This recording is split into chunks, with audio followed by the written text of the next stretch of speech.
News ಬುಲೆಟಿನ್ಗೆ ಸ್ವಾಗತ. ನಾನು ನಿಧಿ ಆಚಾರ್ಯ. ಇದೀಗ ಹೆಡ್ಲೈನ್ಸ್. ನಾಯಿಯನ್ನು ಬೇಟೆಯಾಡಲು ಬಂದ ಚಿರತೆ ಭಯಗೊಂಡು ಶೌಚಾಲಯಕ್ಕೆ ನುಗ್ಗಿದ ನಾಯಿ ಹಾಗೂ ಚಿರತೆ ಶೌಚಾಲಯದಲ್ಲಿ ಲಾಕ್.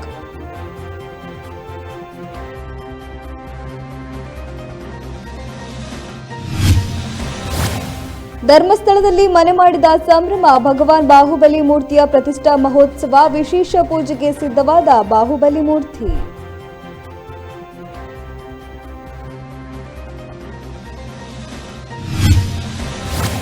ಎಳನೀರನ್ನು ತೆಗೆದುಕೊಂಡು ಹೋಗ್ತಿದ್ದ ಲಾರಿ ಪಲ್ಟಿ. ಬೆಳ್ಳಂಬೆಳಗ್ಗೆ ರಸ್ತೆ ಪಾಲಾಯಿತು ಲೋಡುಗಟ್ಟಲೆ ಎಳನೀರು. ಸಣ್ಣಪುಟ್ಟ ಗಾಯಗೊಂಡು ಪಾರಾದ ಚಾಲಕ ಕ್ಲೀನರ್.